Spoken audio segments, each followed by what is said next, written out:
Well, countries around the world marked World Teachers' Day this week, and in South Africa, of course, one can always look to Nelson Mandela for a quote on these important issues. And on education, he previously said that education is the most powerful weapon with which you can use to change the world. Then let's discuss teachers in South Africa now, and we're going to talk about this with Dr. Muki Moeng, who's the Executive Dean of the Faculty of Education at the Nelson Mandela University. Doctor, very good afternoon to you. Welcome to Newsfeed PM. Has it become harder to be a teacher in South Africa? I wouldn't say it has become harder, but it has become harder to get people interested in teacher education. So we work very hard to recruit, learners from high school so that they can consider teaching as their first option. Because sometimes you find that teaching was not their first option. They have something else as their first option. And then if they don't get into that qualification, and then they go into teaching as a second option or sometimes a third option. And what has made teaching so unattractive, especially to the youth that is now going into varsity?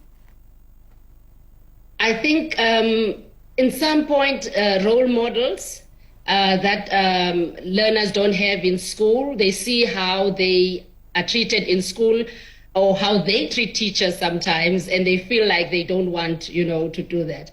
The communities as well play a big role in terms of putting value on how, on the importance of teachers. So if in your community, your teachers are not valued, then, teachers are really not valued. Also, the payment of teachers also, because, youth want to have a car immediately, buy a house and all of those things. And as you come into teaching, you need to first work for a while for you to be able to afford certain luxuries. But I must say that teaching is a fulfilling job. But fulfilling, as you say it must still be said that you're going to need a lot more help to attract young people to the profession, especially, as you said, that it's often a fallback option for many of them if they don't get into their desired fields of study. So who do you need help from the most? Is it the government? The government is helping. The DBE has got a Funza Lushaka bursary scheme where, learners get, funded. Students are getting funded for the full 4 years, and then they are placed in a school after they qualify. But what we also do at our university is to get the young ones.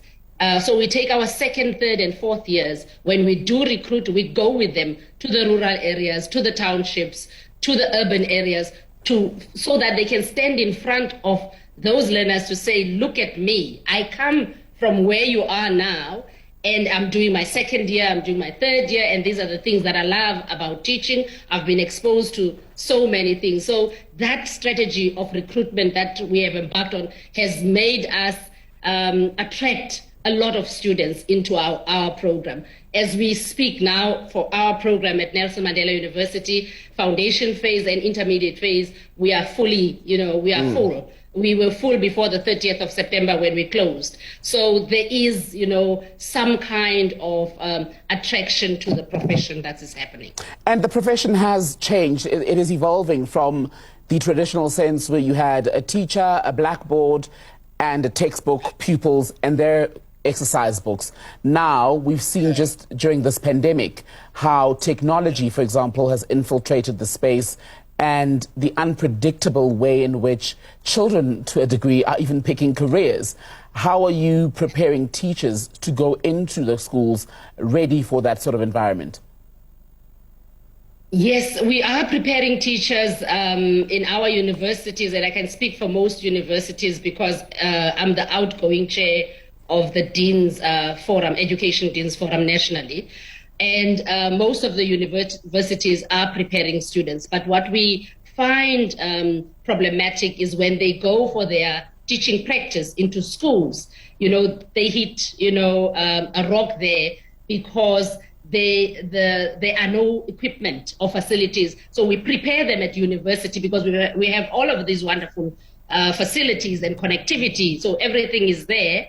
But then when they get to some of the schools, then they don't get to practice, and also employ what we have taught them. But we do teach them to be agile and flexible and adaptable, so that whichever context they find themselves in, they'll be able to apply some of the methodologies that we have, exposed them to. And how do you get around what we're seeing mirrored in teaching? You perhaps see it, for example, in the medical field, where young graduates either want to work in the private sector or want to work in the more urban areas, which then robs the poorest children, those who've already grown up at a disadvantage, of sometimes the highest quality level of teaching. Yeah, and yes, we are trying to deal with that. As I said, the DBE has got, the Funza Lushaka bursary, because that is the aim of that bursary. So that if we have recruited you from a rural area and you receive the bursary, so for the next, when you qualify, you are placed in that district where you were recruited. So that's the way that the government is trying to mitigate it. It is something really that we are struggling with, because some of the students also are recruited from outside. So we have a few of our students who teach, in the Middle East and also in the Asian countries. And so they go there to teach. And that's something we're really struggling with. Dr. Muki Moeng, good to speak to you this afternoon. Thank you for your time. Thank you. Let's get you some international news now, and we begin here where the